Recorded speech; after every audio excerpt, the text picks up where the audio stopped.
Okay, so we've saved the best for last, which is now that you have all this information, how are you going to get the money?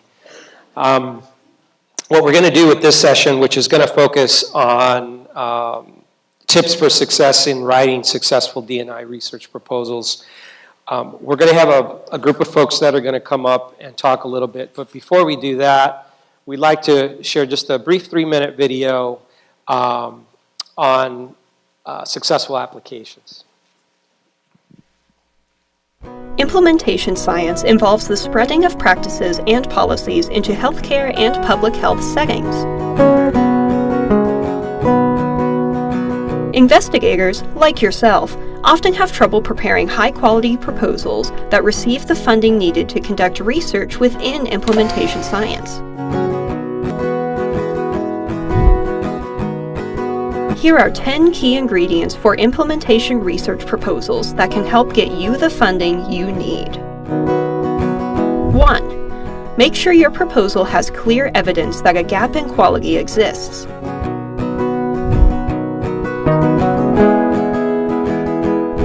2. Demonstrate the evidence for your treatment.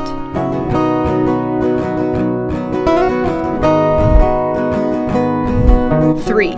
Describe a clear framework that informs the design and variables being tested. 4. Have clear engagement with the stakeholders in place.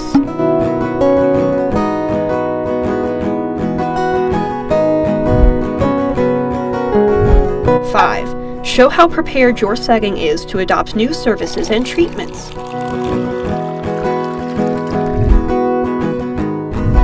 6. Clearly define your strategies to implement the intervention.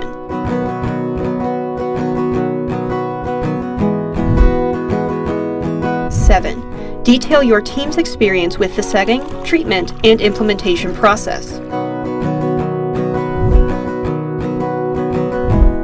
8. Ensure different ways in which your proposed research design and methods can efficiently be done.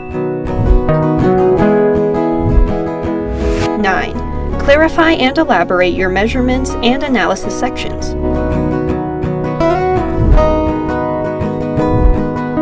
10. Address how your implementation initiative aligns with policy trends.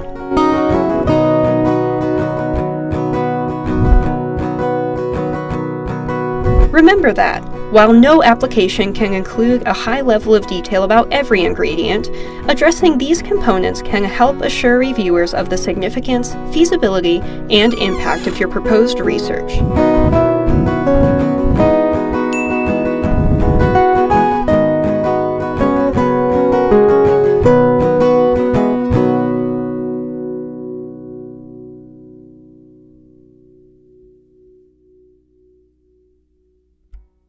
Okay, so I think we've more or less covered all of those topics today, some in more depth than others. In a second here, you'll see who's coming up. And basically, each of these individuals is going to spend about between 10 and 15 minutes sharing their tips for successful grant proposals. And we can take questions right after they're done. And if we have a little bit of time, we'll do some questions at the end as well. First up is Dr. Ahrens.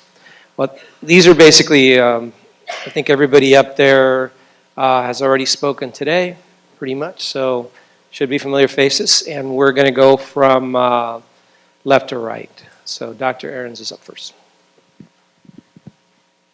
Okay, so I'm just going to talk generally about some issues, and I think as we go, we'll get more details, and then we can get down to the nitty-gritty and the questions and answers. So, you know, the session is about how do I get funded.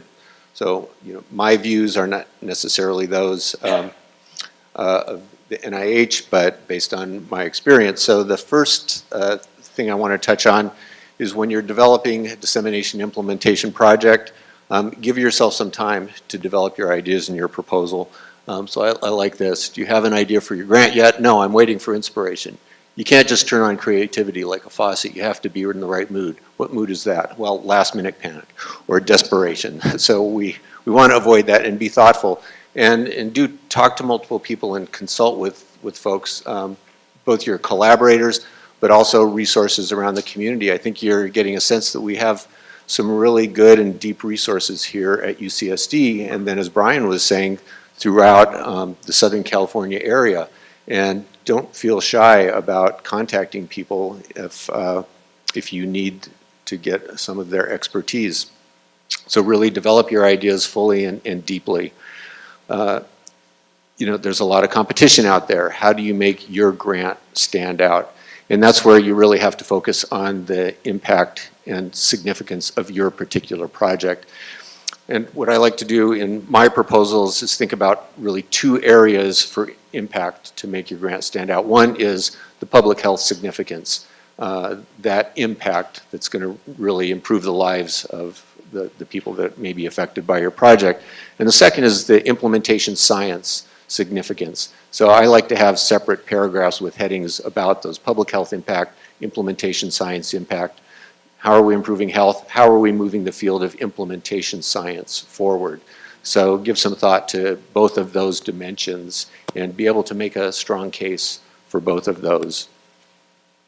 In terms of the review process, thinking both in terms of the committee where your proposal may be reviewed as well as the people who make up the committee can be really critical. So if you're going to the dissemination, implementation, research in health, you're really going to strongly focus on those D&I issues with the clinical concerns secondary. I think it's really about the implementation strategy, implementation theory. But if you happen to be going to, for example, an interventions committee, you may tailor things differently and give more attention to the intervention or clinical piece and a little less attention or focus on the implementation.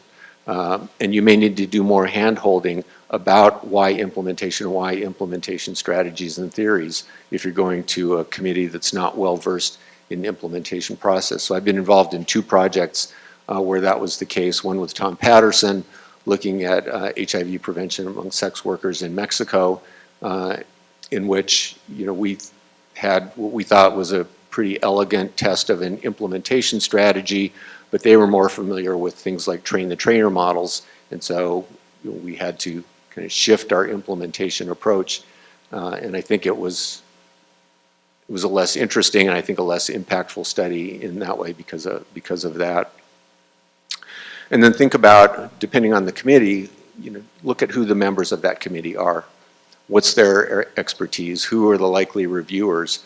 And how do you really frame your proposal and your arguments to meet the perspectives of the reviewers on that committee? So really thinking about the nature of the purview of the committee and their focus, and then the members of the committee. If you have a chance to serve as a reviewer, do it. I served on some of the early dissemination, implementation, research in health study sections before it was an actual panel. Brian Minton was the chair of that first committee, and it's a real eye-opener. In that committee, you're sitting around the table with people from very different clinical fields. So you may be a mental health researcher sitting next to a cancer researcher, sitting next to someone from dentistry, sitting next to someone from heart, lung, and blood.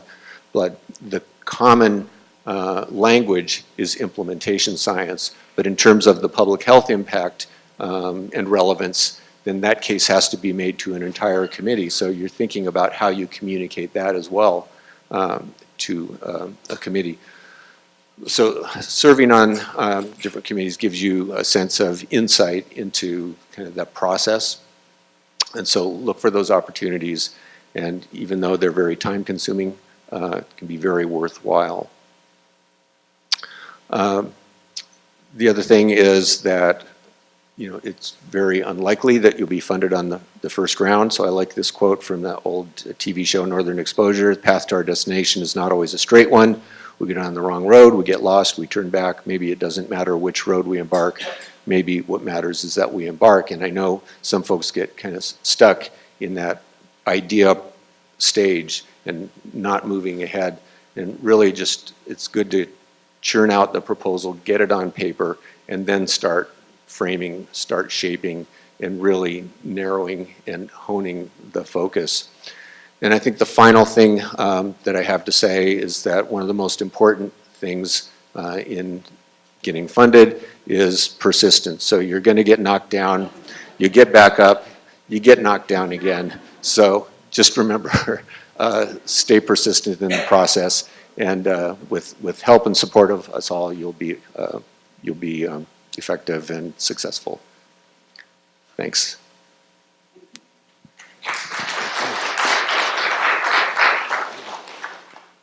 The question is, if you're a clinician, will that be advantageous? So a clinician as a PI, is that what you're saying? Yeah, I mean, I think you're going to have to, I think having the clinical insight and understanding the process. So if it's a clinician behavior change, you may have particular insight. If you're a clinician working in an organization and you're going to be looking at organizational context issues, you have to demonstrate that you've been maybe involved in management team meetings or something like that. But you'll also have to have the requisite research background. So enough publications. And if you're early career, then it's a matter of building the right team around you.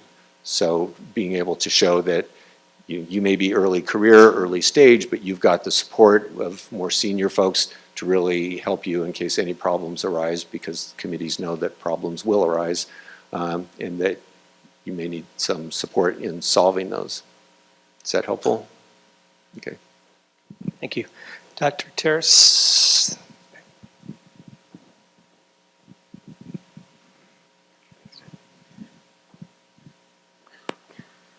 Okay. As I mentioned before, I'm from the CTRI, the Clinical Translational Research Institute, which is, has the mission, I think that's the next slide, to provide research resources, training, and collaboration opportunities to anyone in this room who is involved with UCSD, San Diego State University, Rady Children's, and several other partner institutions. That's our building. I don't have to define translational medicine because it was already defined this morning.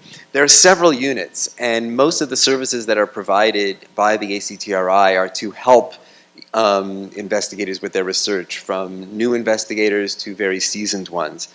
There's the Center for Clinical Research. It has a number of functions, including a very nice clinic if you need to have anyone who needs to have blood drawn or a research protocol done, sleep study, etc. A lot of those things are done there. Education, training, and career development, biomedical informatics, community engagement, which is what I'm involved with, and then Translational Research Alliance, Translational Research Technology. I'm not going to go through a lot of these because it's all on the CTRI website that I would encourage everyone to go to if you haven't already been on there. I did highlight over here statisticians and research coordinators. A lot of times with research, you're starting off, you need some statistical analysis. That's one of the free services for a few hours that anyone can get when they start off with the CTRI for any one project. And research coordinators, you know, when you need to have someone helping you with recruitment or helping you with actually working at the community agency, or and you only need them for 3 months at 60% time, that's a very hard way to hire anybody. The CTRI, you can hire research coordinators that are already UCSD career employees, and you can use them just for the time period you need it, which is a very efficient way of doing research. The informatics is, some people would find it help, other people find it very confusing, but there are a lot of software projects there to keep your data in there, and there's a lot of consultants that offer you a lot of services, again, much of it without cost. In community engagement, aside from D&I research, which we're promoting, we also link academics to stakeholders in the community. We help engage the public if you need an introduction to a community agency or you want to get community input. We encourage you to reach out to us. I'm going to go through some of these. We do have pilot project grants, and any of our pilot project grants can be used for dissemination and implementation research. So we have community academic grants that you have to have a community agency plus someone from the CTRI have to share being PI on the pilot study, plus you have to share some of the budget with the community agency. And so there's three or so of those grants that we hand out a year. There are other research grants for $30,000 a year. They're for anything along the translational spectrum. It can be dissemination implementation. And then we have one grant that is only for dissemination implementation science. So we know that at least there'll be one that year that got funded for dissemination implementation. And Dr. Greg Ahrens is with the CTRI. He oversees that. He also is a consultant for anybody who is unsure of how to do dissemination implementation research. If you were to ask the CTRI for that kind of assistance, you would get referred to Dr. Ahrens and someone, or perhaps someone from his team, who have been really helpful. Our stated goal there is to increase local researchers' knowledge and skills of designing and conducting dissemination, implementation, and improvement science-based research. I wanted to show you a tool that we're working on that we think will be very useful for dissemination implementation science, both clinical and also population research. For those, I think about a third of you in the audience have computers. Can I encourage you to go to www.health.org on your computer? I'm going to try to go to that myself. Let's see. Great. So go to www.health.org. And what I'm going to try to click on over here. The second to last one says University of California, San Diego, ACTRI. I'm going to click on that. So what this website, which is in beta stage now, it's open for anyone to use, is for our local community. It wouldn't have Imperial County, it wouldn't have any other part of California in there. And we have some data from several diseases and conditions that you can see in here. We have adult and we have child. If you're interested in adult diseases, you'd click on this. And you would get this list of adult diseases that we have in there. Let's take diabetes. And if you wanted to know how many emergency department discharges there were for diabetes in San Diego, you would get a map that showed you everything that was, anyone that was discharged per 100,000 population.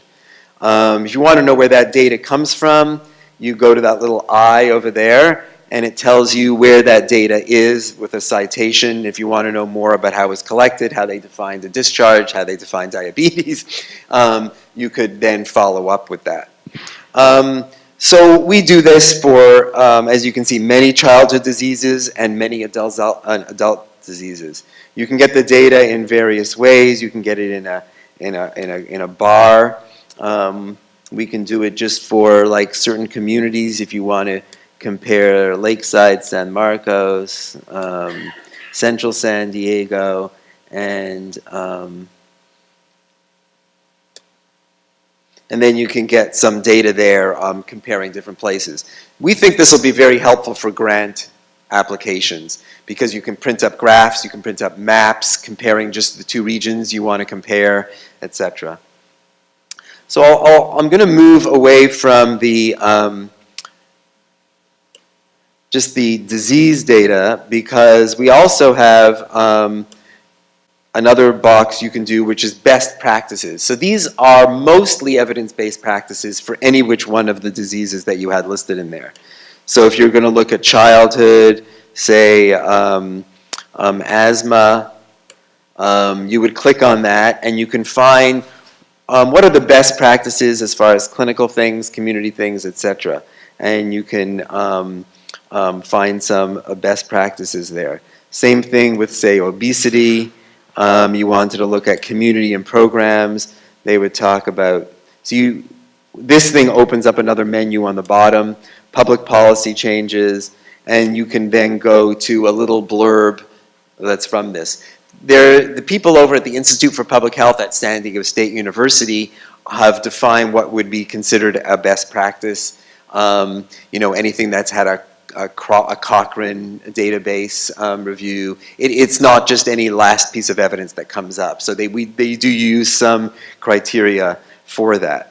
So this is very good because what we're hoping is that not only will UCSD professors use this website, but we really want community members, community clinics, disease-based associations like the American Lung Association or Autism Associations.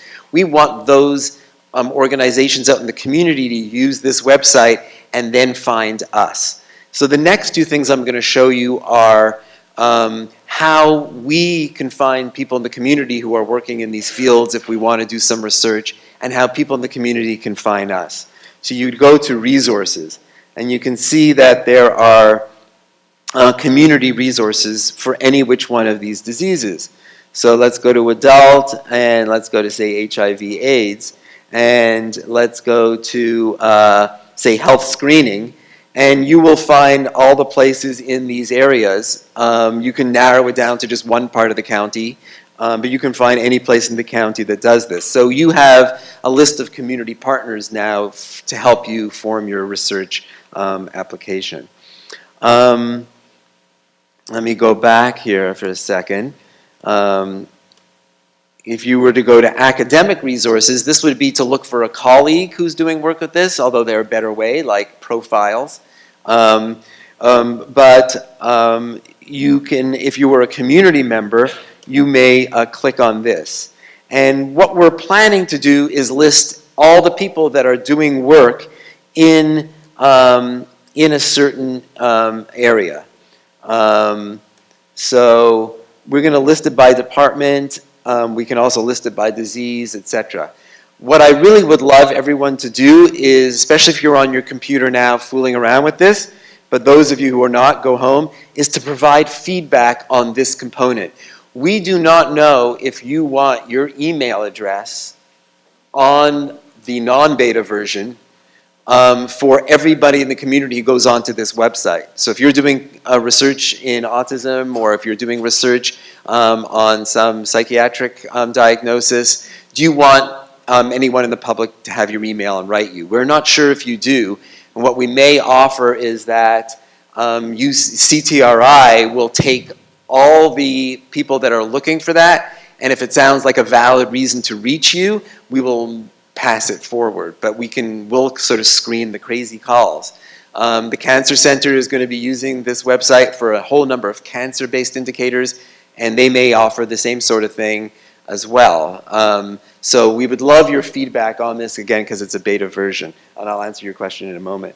I wanted to show you last thing, which is community collaboratives.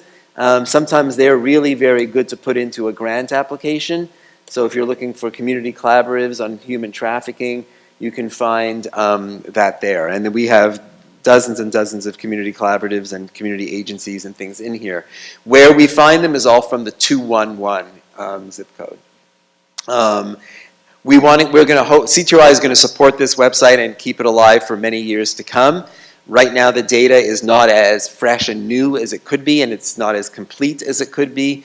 But as we get over the beta version, it will be updated.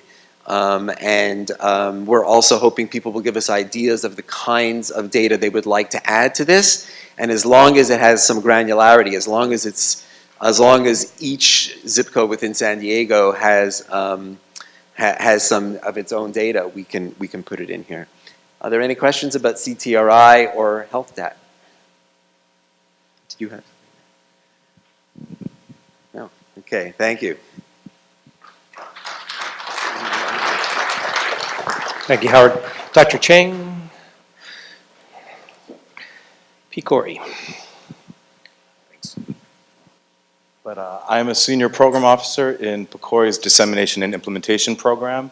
Before this, under our chief science officer, I sat in our merit review team and headed up that team. So I have lots of thoughts on scientific review and could probably talk about that for a while.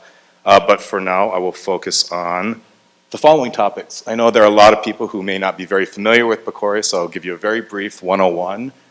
Tell you a little bit about our funding program, some funding opportunities that we currently have, and some thoughts on building a strong implementation proposal. And I was given a lot of things to talk about in a very short amount of time, so if I see Borska in the back saying, I will turn this into an Ignite presentation. So PCORI, the Patient-Centered Outcomes Research Institute, was authorized in 2010 by Congress as an independent research institute to fund clinical comparative effectiveness research. And the goal of that really is to generate high quality, high integrity evidence to inform decision making with the ultimate goal of improving patient-centered outcomes and changing practice. Our strategic goals, increasing the quantity, quality, and timeliness of useful information, and I think important here is speeding the implementation and use of that evidence, and ultimately influencing the way that research is conducted by other funders to be more patient-centered. So, as you can tell from the name of our organization, patient-centeredness is incredibly important, and I had mentioned this earlier, and also patient stakeholder engagement in research. By patient-centeredness, again, we really want to make sure that the research we're funding answers questions and examines outcomes that are important to patients and caregivers. And patient and stakeholder engagement really means that they are meaningful partners in your research. They're not participants in your study. And engagement really is a path for us to useful, high-quality research, from the way we select and prioritize the research that we're interested in funding, to the scientific review of the proposals. We have multi-stakeholder merit review panels, so not just scientists, but also patients, clinicians, insurers, a large range of different members of the healthcare community, but also in the actual design and conduct of your research project. And then ultimately in the dissemination and implementation of your results and getting the evidence out there. I'm not going to talk about the specific CER, our clinical comparative effectiveness research studies today, because we have a lot that's out there and I can talk to you about it later. But what I did want to highlight is that we've done a lot. We have 600 studies and projects out there across 41 states, and we have now funded more than $2 billion worth of CER research. So a lot out there. And while people think of us as a CER funder, which we are, we're also responsible for the dissemination and implementation of the research findings. Again, our ultimate goal is to get evidence that will be integrated into practice and put into use to change outcomes for patients. And that is where PCORI's dissemination and implementation program comes into play. And we are charged with heightening awareness of the results of our research and with advancing efforts to put these into practice. We heard a number of different definitions, and so not to add more definitions, but I think to sort of help us talk about PCORI funding opportunities, it's useful for you to understand how we see dissemination and implementation. Dissemination for us is the intentional active process of identifying your target audience and tailoring communication strategies with the goals of increasing awareness, understanding of evidence, and to motivate its use across policy, practice, and individual choices. Where for us, implementation is really the deliberate process of integrating that evidence into practice and adapting it to different contexts, and then ultimately facilitating behavior change based on the evidence across individuals, communities, and healthcare systems. And we certainly recognize the line can be a little hazy sometimes between dissemination and implementation, and PCORI has different funding mechanisms on how to support dissemination versus implementation. I'll talk about that in a little while. This is a very high-level snapshot of our dissemination and implementation program, and for us, really the process starts with the generation of peer-reviewed PCORI research findings. PCORI has a charge in public reporting. We make all of our results available to the public, and we spend a lot of work on tailoring the evidence into formats that are easily accessible to people and tailoring that outreach to targeted communities that can use that evidence. We also have a number of targeted dissemination and implementation program activities, and I'll primarily talk about our targeted implementation funding opportunities. I just want to mention, and I won't talk about it today, but we do collaborate with ARC. We have specific initiatives that we're working on with them because they also have an important charge in dissemination and implementation. But again, the ultimate goal of all of this work really is to inform decision-making, change practice, and lead to better patient outcomes. The first thing I wanted to mention to you are some opportunities in our Engagement Award program, which are really focused on dissemination and opportunities to sort of position teams, individuals, and organizations to do dissemination or to prepare for our actual implementation work. We have a number of funding opportunities around convening individuals to communicate PCORI-funded research findings. We have capacity building awards, which are really important, and they're intended to help organizations, stakeholder groups develop the infrastructure, the partnerships, the processes to undertake dissemination and to do implementation work. We also have a new initiative around dissemination, which is really geared towards stakeholder groups and communities to work together to actively disseminate PCORI research findings with very targeted end users. You know, stakeholder groups have really strong reach to their different end users, and we want to take advantage of that. And I can talk more about these in detail later if people are specifically interested in our dissemination initiatives. But what I want to do now is talk more about our implementation funding opportunities. So our goal in implementation of PCORI is to facilitate the uptake and integration of PCORI evidence into real-world practice. The first funding opportunity that I wanted to highlight is brand new at PCORI. It's an implementation of shared decision-making approaches, so really bridging the gap between effective shared decision-making approaches and clinical practice. In that award, people can either implement a PCORI-tested shared decision-making approach, or they can take a known shared decision-making approach and incorporate PCORI evidence into it. We are going to be funding our first projects this summer, so look forward to that. But more so, our limited competition award is something we've had now for 5 or 6 full cycles, and we are continuing to offer that 3 times a year. And this is an implementation of PCORI-funded patient-centered outcomes research. And the goal here really is to provide PCORI awardees, and as you saw from earlier slides, we have a lot of them now, so a lot of research, but to provide them an opportunity to take the next steps to move their evidence into practice. And the goal there is also to sort of help them leverage the relationships that they've built with stakeholders, and we've done a lot of talking earlier about the importance of stakeholder engagement and building that into your implementation project. And this really gives them an opportunity to take advantage of that and those relationships. The limited competition and implementation awards right now are currently limited to our PCORI awardees or to other members of these PCORI studies that have had integral roles. These awards can be up to 3 years now and up to $1 million in direct costs, so pretty substantial implementation projects. And the goal here really is in a short amount of time, implementation has really taken off at PCORI. This is one of our charges. We have 12 funded projects now across 21 states. People always ask, what does a PCORI implementation project look like? So I just wanted to highlight 2 examples here for you.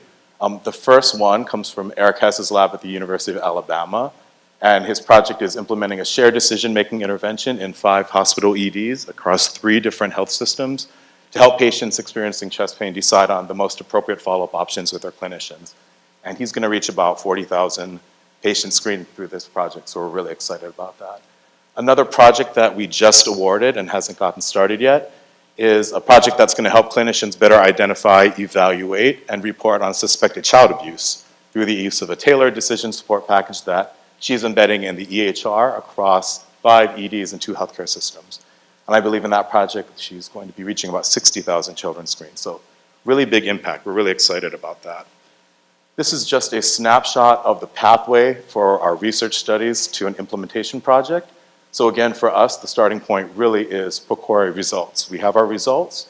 Applicants are required to submit letters of intent. They're competitively screened.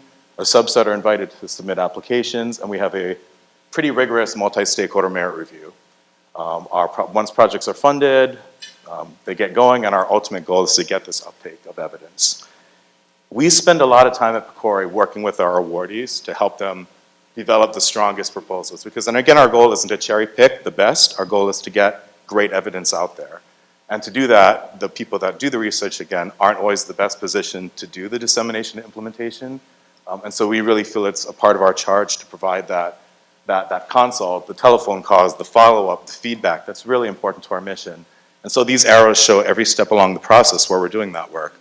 We begin consulting with our awardees when their studies are still ongoing. We talk to them before they're interested in submitting a letter of intent. We provide a lot of feedback on letters of intent. We consult with people before they submit their applications. And for every unfunded project, we do follow consults with people if they would like that. The goal here is for you to not be able to read all the small bulleted print, but just to say that we have pretty rigorous merit review criteria. But I think what's more important really is to talk about the things that go wrong in an application. The questions on the next 2 slides really reflect the kinds of things that we're asking our awardees to think about as they build their proposal. Having run merit review panels for 3 years at PCORI, these are also the same questions that come up in merit review. And you would be surprised, or maybe you wouldn't, by the number of awardees that say, well, I don't know. If you don't know the answers to some of these questions, this should be your starting point to really think about what you're going to do. And a lot of this is very consistent with the video that we saw, but I'm going to go through them. Are your research findings well described, meaningful, and actionable? I think that applicants are often good at doing one of the three. All three are important. It's not just enough to tell us how great your research results are. It's not important enough to tell us that it's clinically and statistically meaningful. But your evidence also has to be actionable. You have to know that there's a home for it and that there are people that are willing and ready and motivated to use your evidence. We talked a lot about adaptation earlier. Is translation or adaptation of your evidence or intervention needed to promote accessibility, use, and uptake? What are the core components of your intervention that contribute to effectiveness? If you're going to propose to adapt your intervention, we want to understand why. What are you adapting, and what is the evidence that this is going to be efficacious? And who's the target of your implementation activity? Those whose practice and or behavior is being targeted for change. And how will that ultimately lead to patient outcomes? And again, is there a clear logic pathway describing how implementation activities lead to changes in knowledge, behavior, and health outcomes? Frameworks and models are great, and they're important to really make sure that you've thought of everything along the way and everything is captured. But if you can't communicate what that pathway looks to communicate why this is the best project, why these implementation activities are appropriate, merit review panels really struggle with that, especially when these panels are multi-stakeholder and you don't just have implementation experts. Our implementation awards really require a strong commitment and buy-in from your implementation sites and partners from the get-go. And specifically, how will implementation at your proposed sites inform future implementation activities? If what you're proposing seems very convenient, it's an easy follow-on to your study, your CER study, reviewers will ask, are these the most appropriate implementation sites? How will what you learn in this implementation lead to scalability? What are future implementation activities that will benefit from this particular project? And again, both stakeholder engagement at the organizational level, but at the working level, and then building linkages between those two.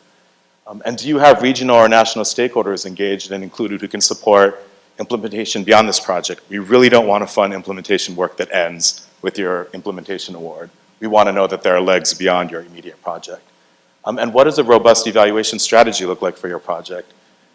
We want to make sure that you're documenting not only successful execution of your implementation activities, that you're really thinking about the ongoing effectiveness of your intervention, especially if you're doing significant adaptation, but also what's the impact of the implementation on health outcomes, changes in behavior, healthcare utilization.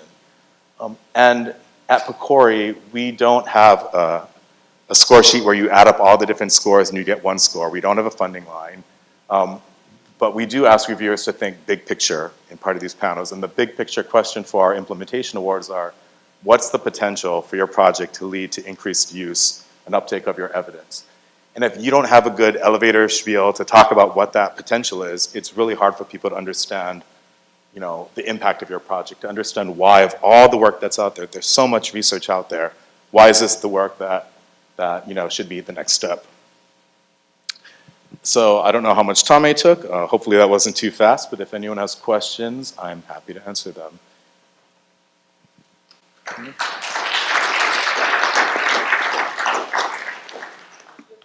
was just wondering, I know you're specifically in charge of the dissemination and implementation grants right now, but how much overlap is there with this work and the health systems funding stream within PCORI? So the ultimate goal of our implementation awards are really to take evidence generated by all of our more traditional CER studies. We like to say we don't fund dissemination research. We don't fund implementation science through this limited competition award, mostly because our bottom line is getting it into use. And when your goal is so narrowly focused into moving it into use in a feasible, appropriate way, a lot of the things around the science of dissemination, the science of implementation fall out of that. Our funding announcements on our science side do look at comparative strategies for dissemination. And I think depending on how you frame it, you could also look at comparative implementation science approaches. Those are still being put out. If you're interested in our more traditional clinical comparative effectiveness research around dissemination, check out our funding opportunities page. I'm happy to talk with people afterwards. But In terms of overlap in ideas and goals of projects, they're quite distinct. But it's really, what we'll say to our researchers coming out of our CER studies, if your next question is a research question, we'll send them back to our CER funding announcements. If your next goal is to increase use awareness, knowledge, then talk to us.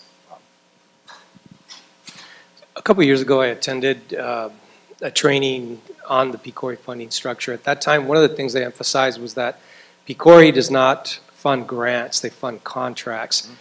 Could you, if that's still the case, could you describe what that means? Thank you. Yeah, no, it's true.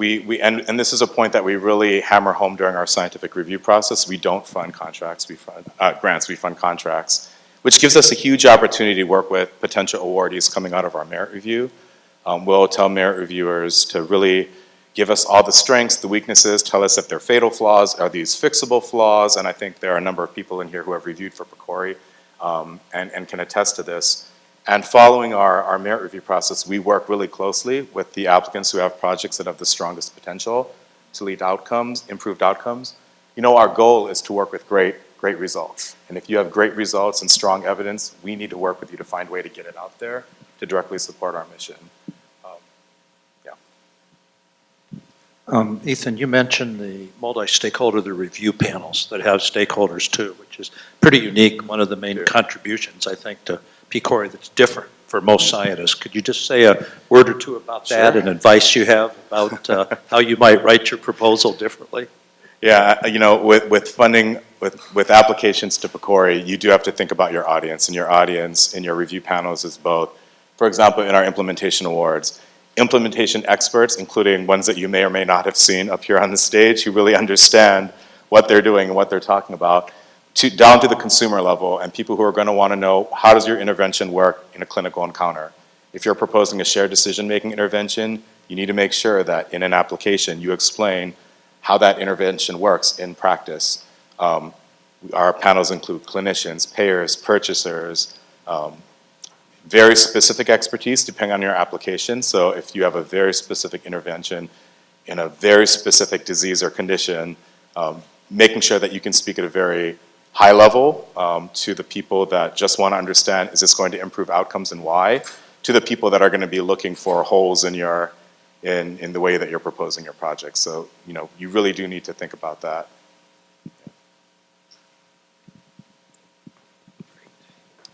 Dr. Palinkas. One more. No question? Oh, sorry. Sorry, it's a quick. So I was wondering, do you fund some of the hybrid designs that Borsika was talking about? We are open to creative approaches, but it becomes tricky when we start talking about hybrid implementation designs when our ultimate goal is always starting with effective evidence. The thing that's interesting that I can say, we've had awardees who, based on feedback from their stakeholders and their organizational leaders, often want to take an implementation project and turn it into a hybrid, sort of make it more hybrid in its approach to reflect other QI things that are happening in their institutes. And we are open to approaches as long as the evidence that was studied in the PCORI study is getting in there. We're flexible on how it gets there, but it needs to get there. Could you bring up Dr. Palinkas? Yeah, we were on that order. Great, thanks. So Greg Ahrens told you how that he and Brian were there present at the creation of the Dissemination, Implementation, Research and Health Studies section. I've been asked to give you the perspective of someone who is a current standing member of that committee and some of the challenges that you're likely to face if your grant happens to be reviewed by our panel. Some of those challenges include the fact that our standing committee is comprised of about somewhere between 10 and 15 members, yet these days we're asked to review at each of 3 times over the course of the year, upwards of 90 grant applications. Now, as a result of that, oftentimes the chair of our panel will recruit ad hoc members, and while many of them have expertise in dissemination and implementation, many of them do not. And so part of being on this committee is an educational process of training people with no familiarity in dissemination and implementation in exactly what that's about and what you can do about it. So that presents one challenge when you get very different perspectives on what constitutes dissemination and implementation by those who have expertise and familiarity with the science and the research and those who do not. The other is that, as those of you who've been involved with NIH over the years know, it's become increasingly prohibitive to provide any sort of support to reviewers of its proposals. So not only are we being asked to review anywhere from 9 to 12 proposals per cycle, but we're provided no coffee, and the only snacks we get is a bag of Skittles that's passed around the committee that has been purchased by the study section chair. So if you can send care packages to the committee, that's greatly appreciated.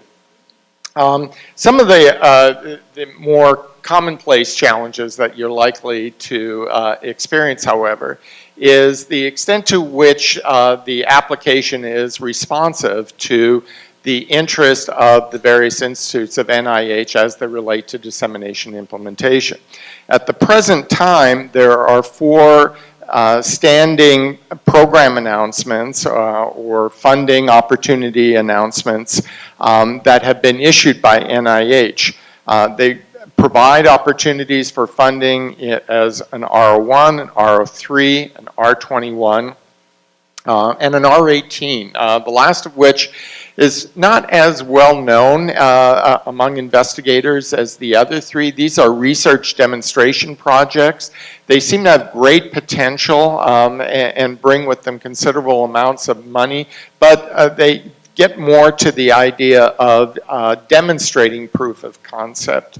That's not quite at the R01 level, but is more than the R21 and R34 approaches to developing and implementing particular strategies.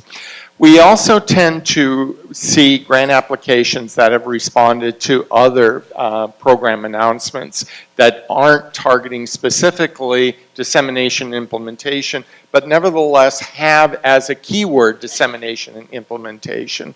And many times the implementation component of that corresponds to what we might call a type 1 hybrid, where the focus is really on demonstrating the effectiveness of an intervention, but they also want to look at potential barriers and facilitators to implementation as well. Even though as a field, we've kind of moved beyond simply documenting barriers and facilitators to really looking at the strategies themselves.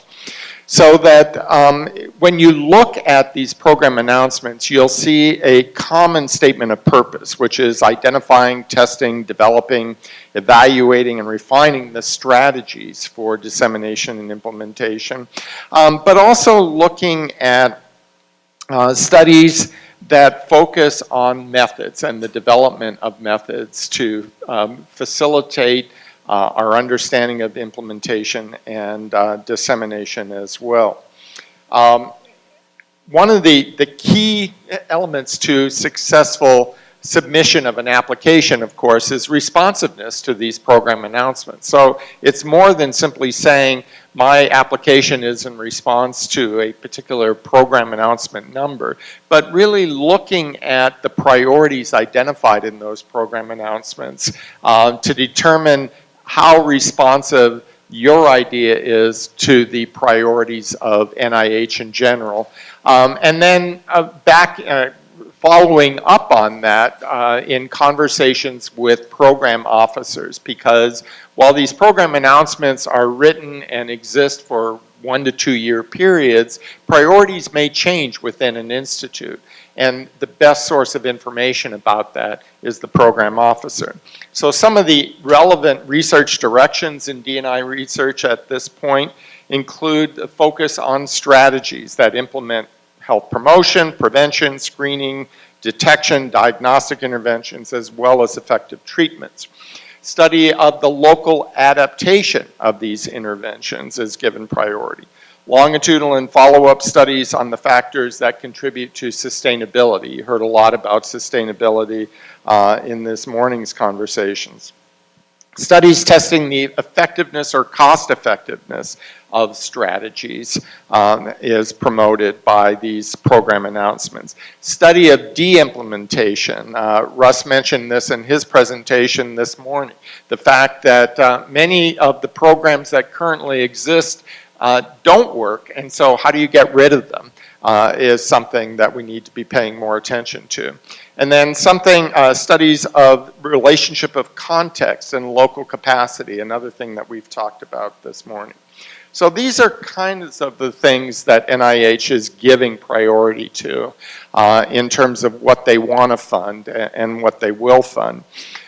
In terms of determining whether or not you're likely to be successful when you submit an application, there are certain elements that you need to pay attention to that relate not only to any grant application, but grant applications that specifically focus on dissemination and implementation.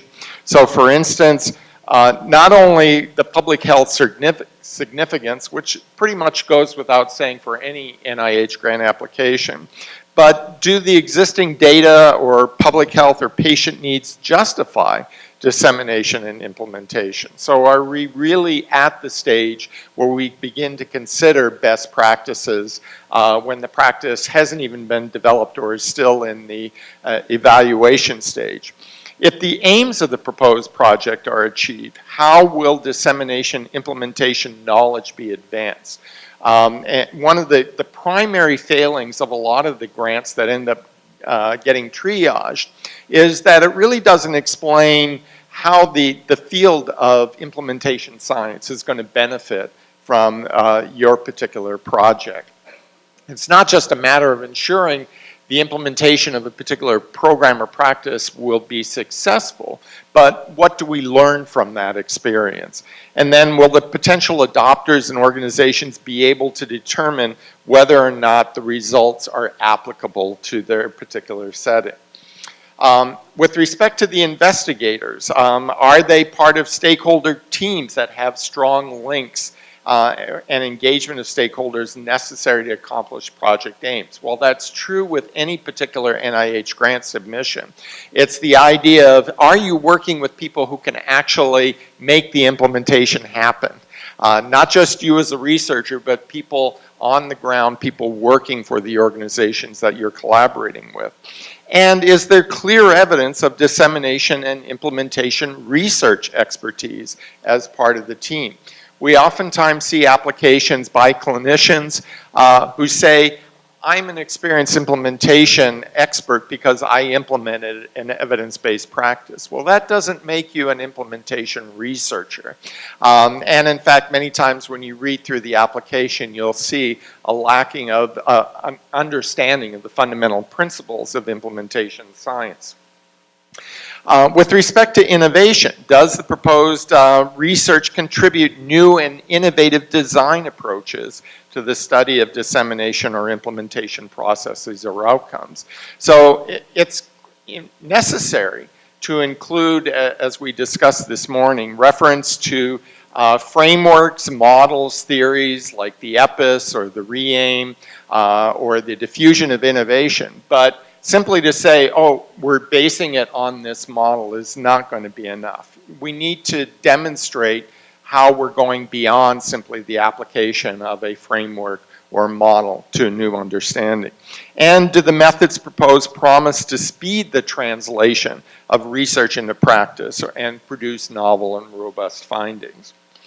With respect to the approach, first of all, you've got to demonstrate an understanding of what the principles of dissemination and implementation research is all about. And you'd be amazed at the number of applications that don't clearly do that. Simply putting in the word implementation itself is not going to cut it. You have to demonstrate what the challenges you're likely to experience and why you think a particular strategy is appropriate to a particular barrier or maximizes a particular facilitator. Is it appropriate to the problem you're trying to solve? And are the methods relevant, rigorous, and practical? So as we talk about the adaptation of interventions to suit particular settings, we also need to consider the adaptation of implementation strategies and why we make the decisions that we do. The plans to sustain effective dissemination implementation, are they appropriate once the research funding comes to an end? Well, that may be less of a consideration for a number of NIH grants, but the fact is that program officers are increasingly paying attention to plans for sustainability. And then with respect to the environment, are the investigators capable of taking the results to scale to achieve public health impact? And is there evidence of the institutional support for sustaining implementation and dissemination efforts? So some of the common weaknesses that we see in the grants that we get is no clear rationale for why they selected the implementation strategy that they did. Learning collaboratives have become very popular these days as an implementation strategy, yet the evidence supporting their effectiveness is relatively weak and often is mismatched with the problem they're trying to solve, for example. There's no clear linkage between the proposed strategies and identified barriers and facilitators. It's difficult to see how the proposed study is going to advance our understanding. So these are things that can produce a lower score with respect to significance. Study aims aren't supported by an existing implementation theory, model, or framework. They don't even know what re-aim is. They may know that there's something called the CFR, but then when they spell it out in the application, it has nothing to do with consolidated framework for implementation research. One of the major problems is oftentimes they will advance a program, practice, or intervention to be implemented that hasn't been demonstrated to be effective. Now, while that may be okay for a type 1 hybrid, when you're beginning to talk a full-blown implementation strategy in a type 2 or type 3 hybrid, it doesn't make sense to do it on a program that we're not absolutely certain does what they claim it does. And the fact that many times the tools for assessment are developed in one setting doesn't necessarily mean that they're not practical or not feasible in other settings. So simply because you're now moving to a different setting doesn't mean you have to reinvent the wheel. With respect to investigators, a common problem is that the research team lacks experience or expertise in implementation research. Having conducted or implemented evidence-based practice is not the same as doing research on dissemination implementation, and the expertise is not reflected in the approach. With respect to innovation, we often see applications that say, this is a hybrid study, as if that's really new. But hybrid studies have been around for a while. It's not as innovative as it used to be.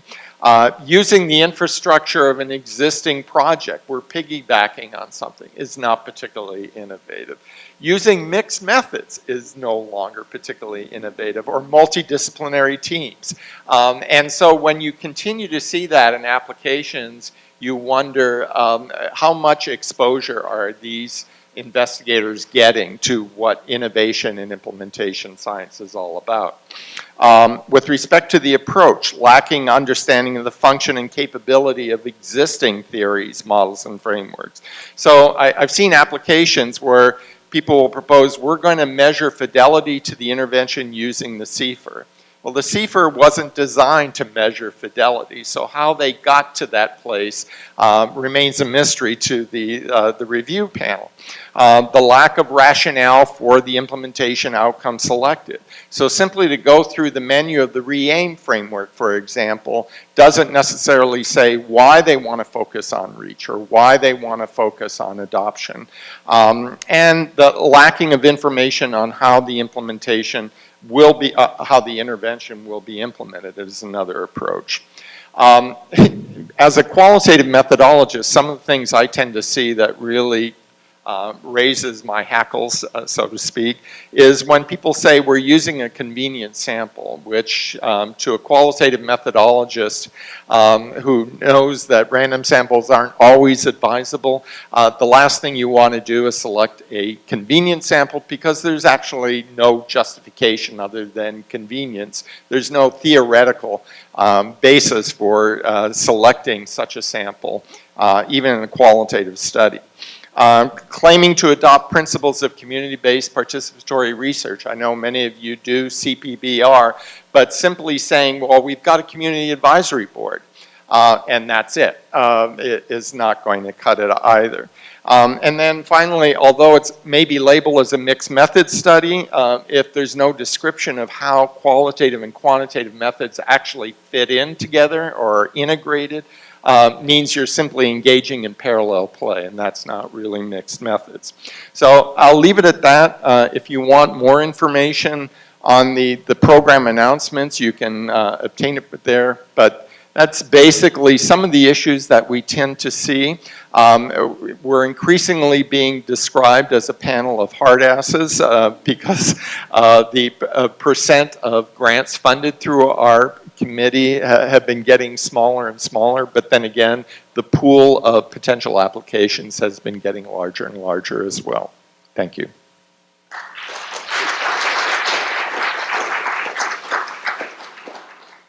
Question? Hi. So how much, what level of expertise is needed to convince you that there is expertise in the investigator, in the team of investigators? Is it enough to have gone through training, have gone through some of these training programs, or do you have to be whatever it means to be a card-carrying D&I expert? Well, if there are card-carrying implementation, I haven't seen the card yet, or at least mine hasn't gotten to me in the mail, but certainly increasingly participation in many of the training programs like the IRI, the TITRE, but it's not just the fact that you can list that on your biosketch. Oftentimes that training really does come out in the grant application itself. So those training programs have been extremely successful in producing a generation of dissemination implementation research. Publications certainly make a big difference as well, which does give credence to people with experience in the field, but certainly people who have thought about the issues related to dissemination implementation as reflected in their publications, I think gives a great deal of weight in terms of expertise. And then oftentimes people with no background in it will rely on senior people like many of the people in the audience as consultants. So Greg was saying earlier about, you know, how many times he's been a consultant on a number of different grant applications, many of which are led by PIs with no expertise in it. So the PI doesn't have to be an expert in dissemination and implementation, but having access to that expertise certainly enhances the credibility of the application. I was wondering if you could speak to this idea of kind of how much effectiveness data is necessary before you can get to that implementation trial step. And I apologize, my voice is terrible today.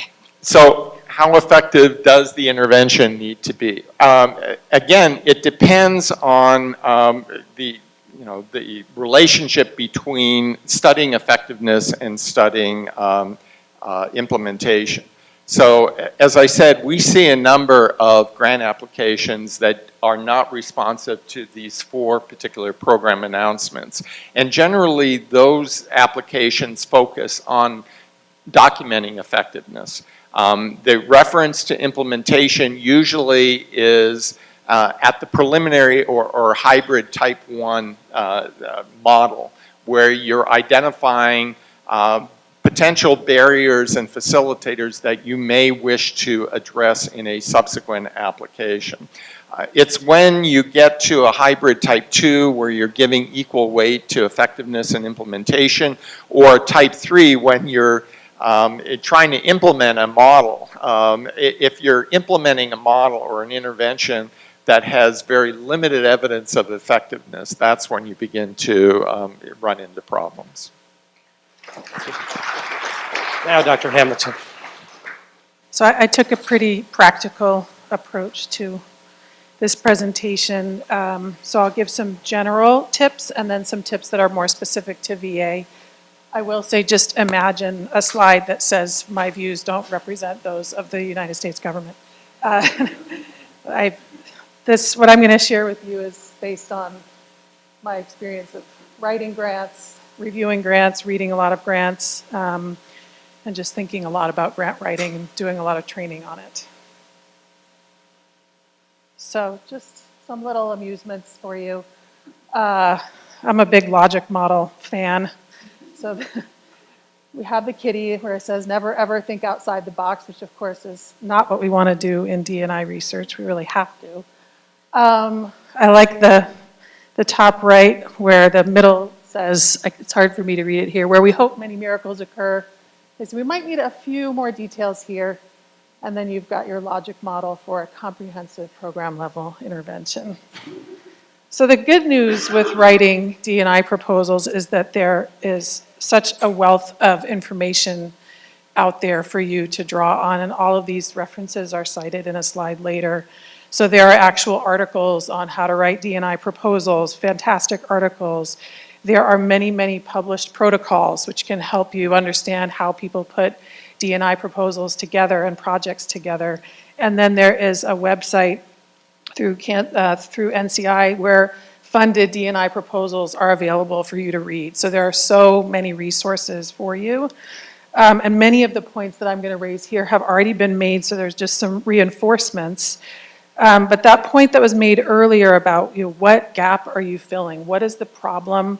What's new and different about how you plan to fill that gap? Because as we've talked about throughout the day, implementation is about change. So something needs to be changed. Maybe something needs to be undone in a de-implementation approach, or something is going on with quality that needs to be changed and addressed. And that needs to be really clear and front and center.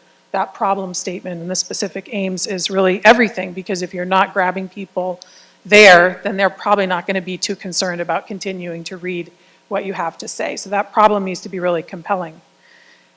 We've talked about the importance of a little bit of a multidisciplinary team. You really can't do this work without people from many, many different disciplines.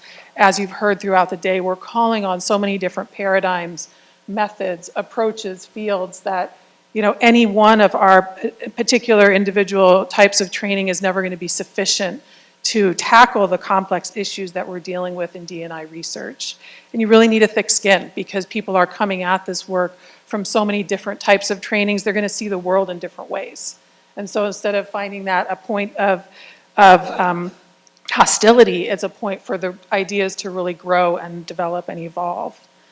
I'm a big fan of using visuals in proposals, not only in the proposal itself, but also in the planning process. Like I said, I like logic models, especially for D&I research, because it really helps you parse out what's going to happen, what are you starting with, what are your, we've heard Ethan mentioned, short, medium, and long-term goals, and logic models can really help you think that through and talk with your team about what this is going to look like. It can help to design your timeline, your budget. We use them, pretty much in every project. They don't necessarily show up in the proposal all the time because we often don't have room, but they're there in the background and we use them consistently throughout the entire life of the project. We've definitely covered the importance of some type of conceptual model. Chances are that will need to show up in your proposal, and we've already talked about how there are plenty to choose from. So the idea is not only to plunk it in there, but to actually make really good use of it and make sure that it's consistent with how you're conceptualizing the changes that you think will occur during the course of your D&I research.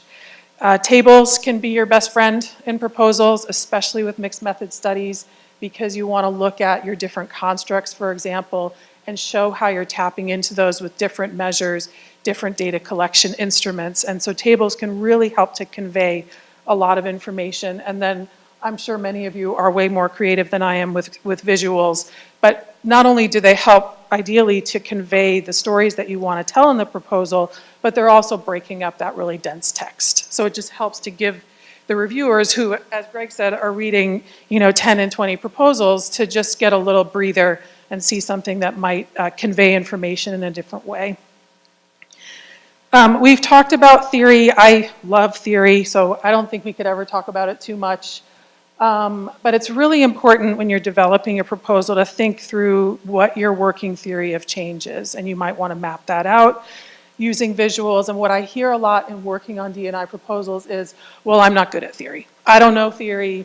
I'm not good at it. I can't do it. If you feel that way, maybe you need someone on your team who does feel strong in theory. But what I've found more often than not is if we approach theory in a slightly different way, people realize, oh, I actually do have a theory. So instead of saying, what's your theory? We say, well, how do you think this change is going to happen? That's a theory. Right? And so then when people start talking about, well, I think if we do this with providers, then this might happen and we might achieve that outcome, we start to say, oh, there's actually a theory of change there. Is there a theory that we can draw on in the field? Do we have maybe some type of elaboration of a theory or a slightly different direction of an existing theory? But everyone is probably working with some theoretical model in their minds. They just might not think of it as, I have a theory. So talking that through and helping people get more comfortable with theory can really help to articulate what that theory is going to be in the proposal. And oftentimes we're looking at theory on a number of different levels. So we're looking at change maybe at the patient or client level. We're also maybe looking at organizational change and theories of organizational change. So you might need more than one. And then people really start to explode and say, we can't have more than one, we can't combine more than one, but more often than not, you do need more than one because we're looking at change at a number of different levels. You've heard today a lot about language, constructs. I think because we're still in such a developing field, there's so much going on with language and the words that we use. And of course, it's just really important to cite whoever's version of implementation you're using, whoever's version of strategy you're using, et cetera, because there is a lot of different terminology available to you. And so consistency is everything, especially in the body of your proposal. You don't want to have different ideas of what strategies are in place in one proposal. That could be deadly. Again, you have lots of resources for the different components that all the prior panel presenters have brought up. The issue about implementation strategies, this is probably one of the most common weaknesses that I see across D&I proposals, is just that lack of specificity about the strategies, why you chose them, how they relate to your activities, how you're going to use them. And one question that we get a lot, especially in VA, which is reflected by asterisks, things that come up a lot in VA D&I proposals, is how are those strategies going to be useful and sustained in clinical settings? So increasingly we're being asked in our VA D&I research to articulate how providers are going to use the implementation strategies. And that's difficult because oftentimes we're driving the implementation strategies as the researchers, and there's increasing emphasis on how are people who are in these clinical settings actually going to keep using these. So that puts a different type of pressure on us, and I think a really interesting pressure on us. I think you can never get too much feedback as you're developing a proposal. What I try to do is limit my requests to the specific aims page. I think when I was designing my query program, I think I counted it at one point, and I had about 64 different versions of it as I was getting feedback from a number of people. So everyone you can think of who's willing to read one page from all different disciplines, different institutions, different levels of experience, it just never hurts to keep getting that feedback and keep revising and revising until you get to something that might be the day before it's due and it's finally ready. This point has come up before, but it probably bears repeating that you want to make sure your design is reflected in your analytic plan. For example, what I see a lot these days is people saying, we're going to use a step wedge design, which is a very popular design in D&I research. Then there's no explanation for how that design is going to be executed and Moreover, there's no explanation of what the stepped wedge analysis will be. That's a big problem. So if you don't know what the implications of your design are in terms of analysis, it might be worth, doing some homework on that or selecting a different design. Larry already made this point. We both feel very passionately about the importance of describing your plan for integrating your mixed methods. So what we typically see is, here's my quantitative analysis plan, here's my qualitative analysis plan, end of story. But there has to be a section, if you're doing integrated mixed methods work, on how are you going to do an integrated mixed methods analysis. And there are wonderful examples in the literature of how to do this. Some of them are cited here. We've heard from Ethan and others the importance of understanding our stakeholders, engaging them early, engaging them often. In VA, the types of stakeholders that we are absolutely responsible for and need to involve throughout the entire process are the policymakers, what we call the operations partners, veterans and their families, providers and staff. If our D&I research doesn't have these stakeholders reflected, and more that aren't listed here, but at least these reflected in really meaningful and consistent ways, it's not going to fare very well. From the VA-specific perspective, we definitely have to pay attention to how our work aligns with national, regional, and increasingly local medical center level priorities. So we have to understand strategic plans at the medical center level, at our regional level, or what we call VISNs, and at the national level. This is, in the current climate, kind of a moving target. We don't even have a secretary right now. I won't talk about that more, but Health Services Research and Development, which funds this work, has their own set of priorities, which are definitely intended to be aligned with national priorities as articulated by the Undersecretary and the Secretary. And if, the D&I work that we do has to connect very explicitly to those priorities at those levels, because our research won't get funded if it doesn't have something to do with those priorities. And finally, it's really important to describe next steps in terms of where is this work going to go. If we fund this, what's going to happen next? What's going to happen with scale up, scale out?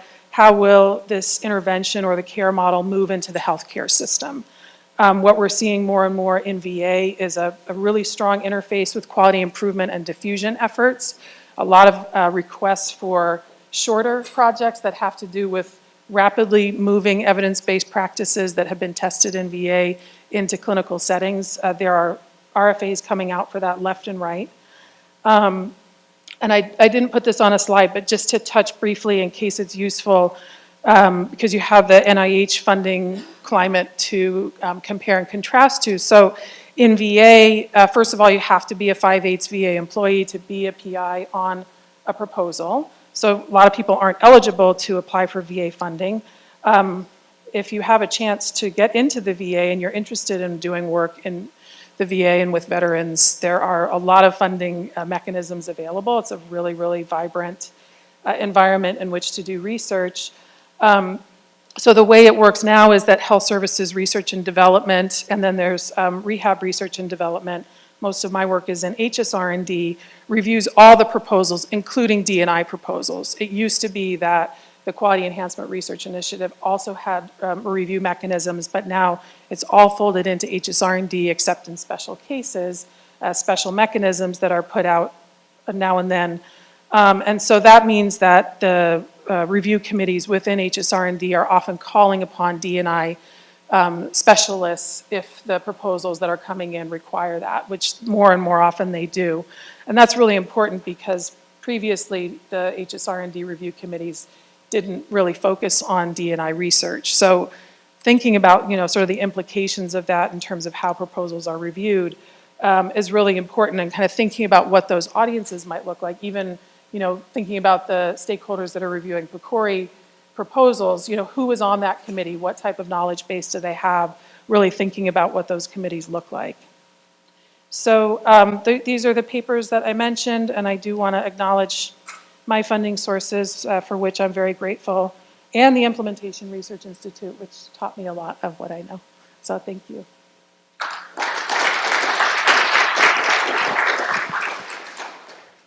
Yeah.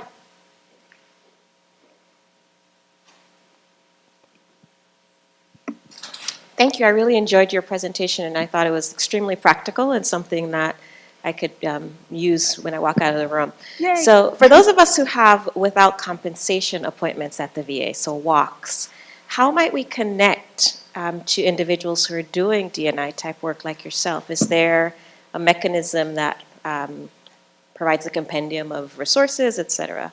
I would say the first place I would go to is the query website, because there are an increasing number of query-funded programs. So you have, I believe it's now 14 programs, and then there are what's called partnered evaluation centers. So there's upwards of, I don't know, at least maybe 25 programs and centers that are doing implementation research throughout the country.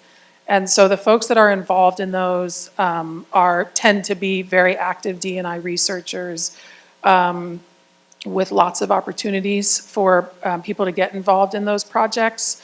That's probably where I would start. And I don't know, Brian, you have any other tips on that? I don't know if they will be announced publicly, so you need to connect to VA colleagues to make sure that they watch for them.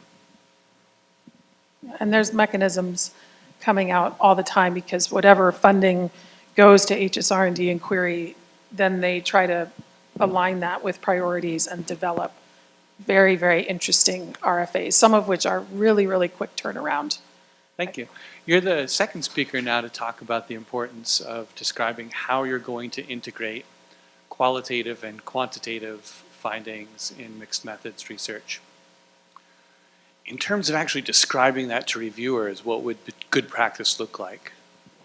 Thankfully, there's a great resource for you, which I should have added to the list. We can add it to when we send out all the materials, but there was a white paper on mixed methods generated by the Office of Behavioral and Social Science Research, OBSSR, and that has a set of principles that I think are really, really useful, and I actually use them in mixed methods proposals and say, yes, I'm doing all 7 of these things. So I would recommend that as really a starting place. And then a couple of the papers, Larry's papers on mixed methods are another real treasure trove of information about how to do this. And many of the other folks in the room, Greg has amazing papers about that really reflect an integrated mixed methods approach. So looking on the other side where, you know, we're looking in the publications for what does it look like at the end, there are some great resources there as well to see what this could look like, and then you think kind of moving backwards, how do I get there? How do I design it to get there? Sure.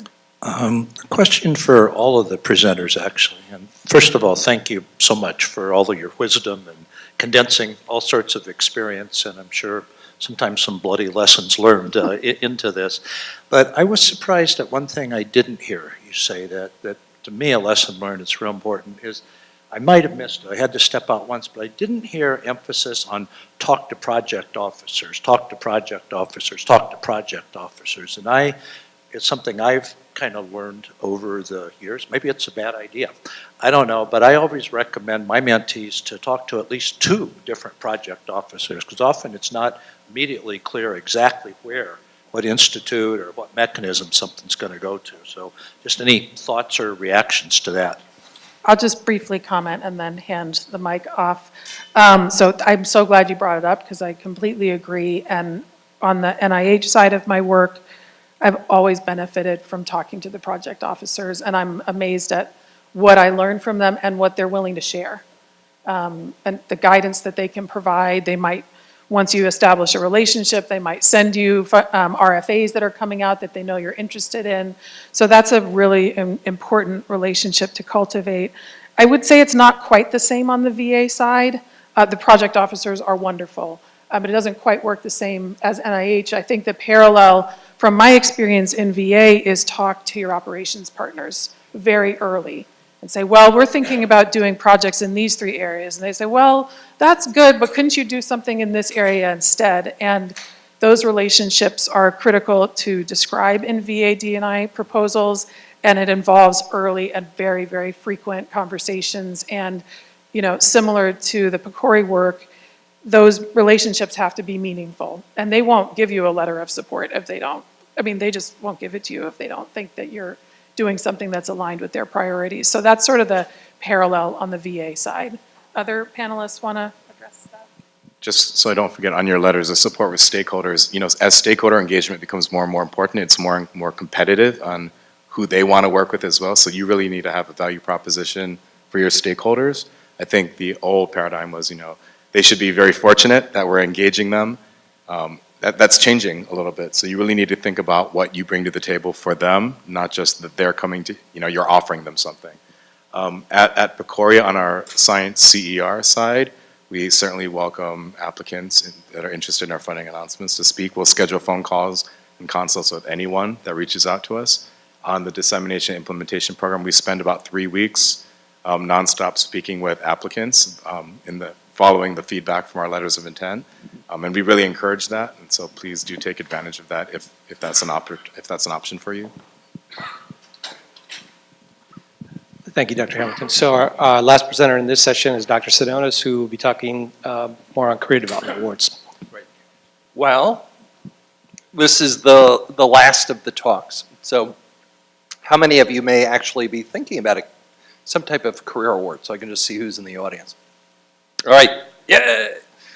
All right, so that means everybody else has to be listening for a different reason, because we're going to create such a wonderful support network here that those of us who aren't applying are going to help those who are applying. How many of you have had a K award or something of that nature?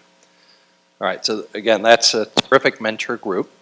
So really, part of what I want to talk about is, for those of you who raised your hand that you want to write a K award, we have a terrific group here at UCSD with some amazing faculty. Cheryl, thank you, in the back. Let me see anybody else in the room who's regular there. But that means also the other hands that we saw up, Cheryl, we're going to recruit them to come join us. So we didn't tell them that until afterward. So there are lots of times in your career when you can get a career award. And even though I'm speaking about the NIH for here, also there's some wonderful VA career awards, and we do have people who come to the group who are going for a CDA or some other type of career award. So we really look forward to encourage you.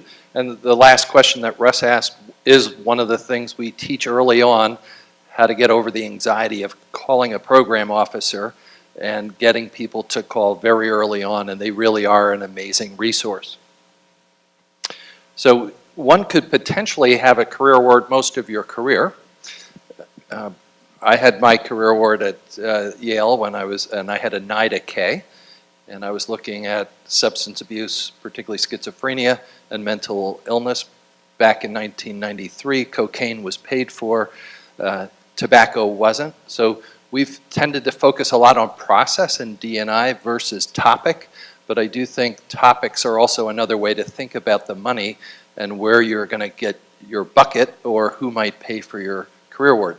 NIDA has had an amazing track record of people who go on and get RO1s, so they're very supportive of the K award. Not every one of the institutes sees it the same way, although it's still very important. Also, for those of you in the room who raised your hand of having had a K before, a less used mechanism is the KO5, and that's a mentor award, and that is also a terrific award with a smaller pool of applicants, so a higher likelihood of getting it. Now, you have to have some funding to be able to get that award. I talked to some of you earlier who have gotten the F awards, and the F31 or the 30, and those are also a good funding source for people earlier in their career. So which K award do you think might be useful for you? We recommend going to the NIHK kiosk, and that is a good source to help you think through what might be the best. Me being a clinician first, and then in my K award, I got a master's in public health. So oftentimes the K23 is a good award for someone who's more clinical. but it really depends on what your background is up to them. The Career Award Wizard is another one. Reading the program announcements, talking to your mentor. Again, at the bottom, talking to your program officer. We try to get that very early in the process. I also think having some type of support group that can help you, your mentors are going to be awesome. We see ourselves as coaches to support the mentors. Once in a while, one of our mentees is also part of the group, but and the synergy of people who are all trying to apply together. When I was at UMass, I started a K-writing group, and I said, we're all going to get it. And I said, oh God, why did I say that? So we were 4 for 4, then we were 8 for 8, then we were 12 for 12, and we were 50 out of 51.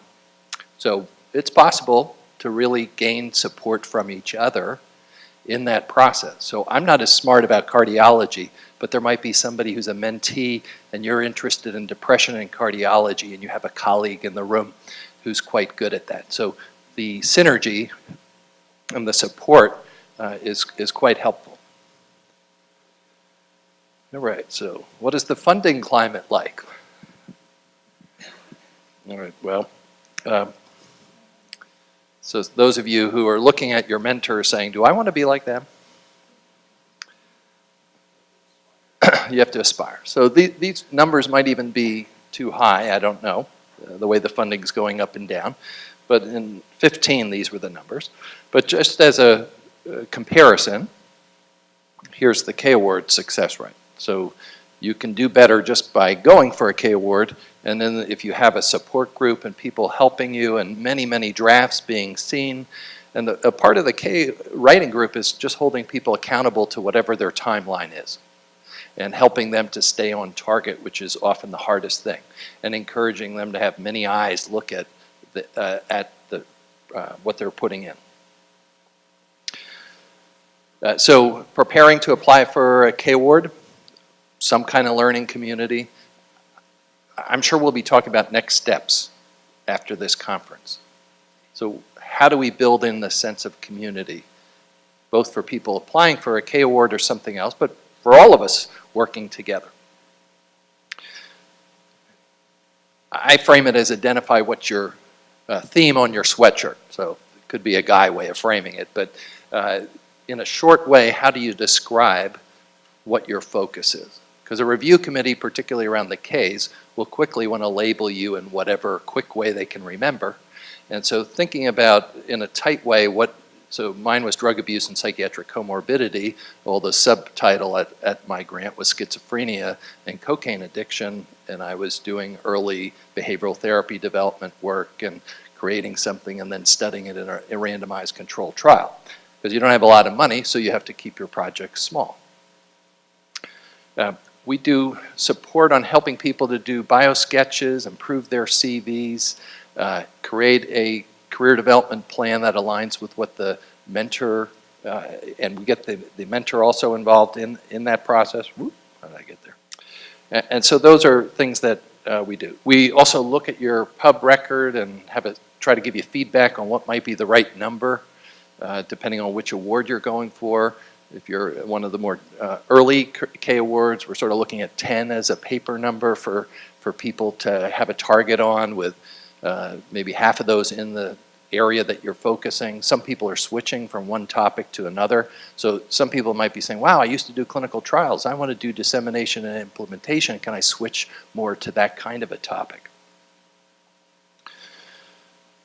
So what could a group like this do? And we meet monthly for the group, so help you through the process. We have a whole set of PowerPoints and introduction to each section. We recommend that you pick one of the sections to write. Some people are just doing their abstract or their specific aims. We want you to be accountable, but to yourself. So everybody has different amount of time that they can work. Sometimes you're lucky, you have protected time. Sometimes you have no protected time. It's called evenings and weekends. So sometimes people have mentors, sometimes they have one mentor. Usually for a K Award, you're going to have more than one mentor. You're going to have maybe 2, 3, 4, not 10. You may be thinking about, do I have old mentors from an old institution versus ones at your current institution? Those are the kinds of things we go through. You know, I like to say, look at your mentor's CV and see where the position of the mentees are on papers and how are they engaged in the process. So you get lots of clues on your mentors by just looking what their past behavior is like. And when you talk with them, are they trying to set up a kind of a contract of how do we work together? Sometimes they do it formally in a written way, or they might do it informally in just a conversation. How do you like to communicate? Should we text each other? Should we set up a regular routine? Should we email each other? How often will you be available to look at my stuff? All those are important questions. Some are better matches for people. Get as much feedback as you can. I agree with Allison that that's so important for the feedback. So attending regularly obviously is a good thing. Doing your homework, whatever you can commit to. Reading other people's drafts, so we all share in the process so people can see. And again, if you create that sense of trust and people share, then it really does help everybody to work together. Asking questions, getting drafts in on time. One of the biggest things is those who work alone don't get their stuff in time, never get any reviews, and then that's usually a harder review. I say by the time you get to the NIH review committee, you've already gone through 2 or 3 review committees if you go through the group. So we walk you through the different ways that you would actually, all the parts of the K Award. Again, the program officer being such an invaluable source, as Russ mentioned. Where people can get templates, we have old tests, in other words, old K Awards that people have received. We will do the NIH Reporter's another place. We'll do mock reviews where people can see what it would be like if you haven't been on a review committee, like lots of the people applying for a K, they can kind of watch what it's like. So pull that Wizard of Oz fence away so you can say, oh my goodness, that's what they actually do in those meetings. So here, for those of you who have not done one of these are the components. And this is a K Award in addition, which is different than what everybody else has talked about up to now. Up to now, you've gotten the solid, just grant writing skills, but more on the research plan versus the person's personal plan, the training plan, and how those things align.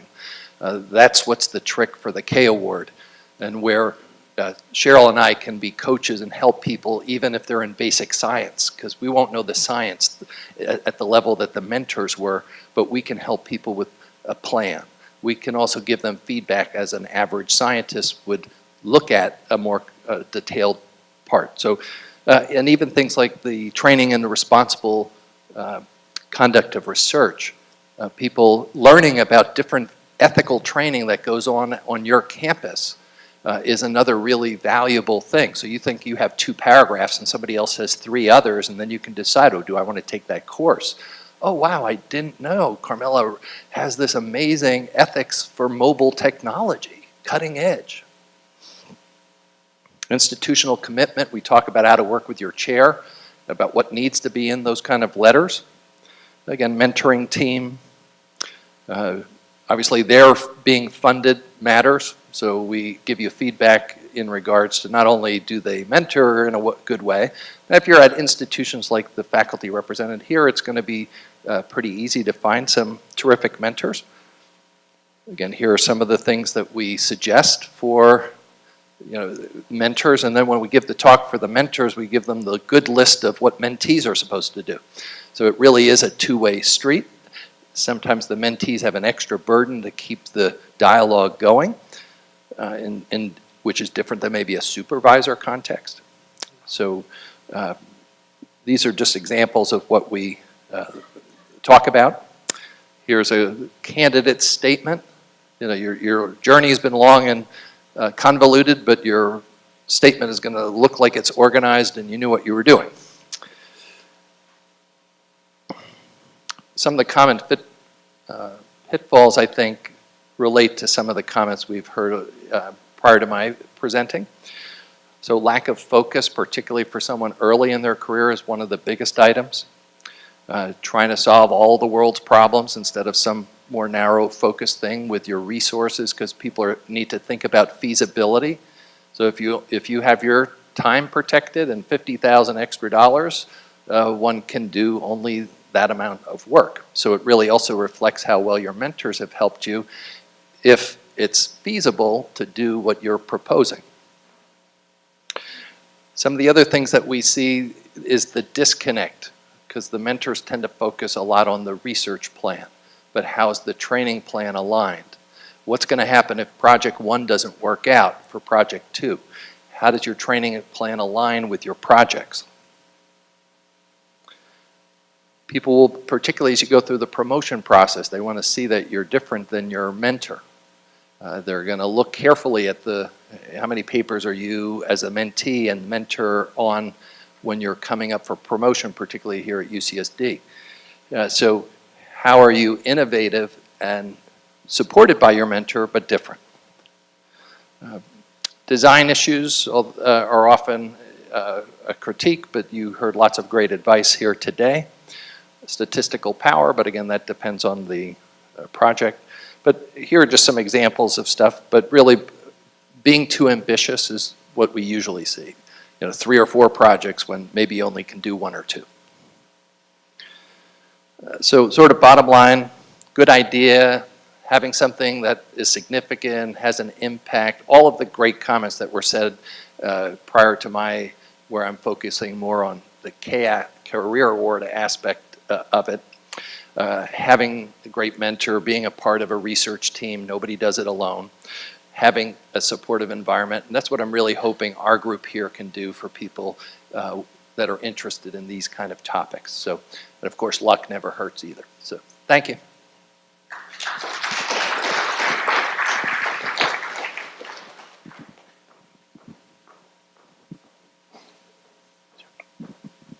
Thank you so much. Well, this was a long day. Thank you so much for hanging in with us. I am going to make an executive decision because in implementation science, we adapt. I think this was a very long day, and we are not going to do the last little section of the 5-minute summaries, if that's okay with I couldn't check in with my senior experts on that part. Instead, you can come over and talk with them in person if you wish. And we are just going to transition into the reception part. And I really appreciate everyone's participation. We collected some of the evaluation forms already. Please don't forget to submit yours. That will help us inform our next steps. And I really appreciate, again, the presence, the persistence, and also the flexibility. So have a wonderful evening. And some of you will meet with us tomorrow. And please don't forget that there's grand rounds as well. Thank you.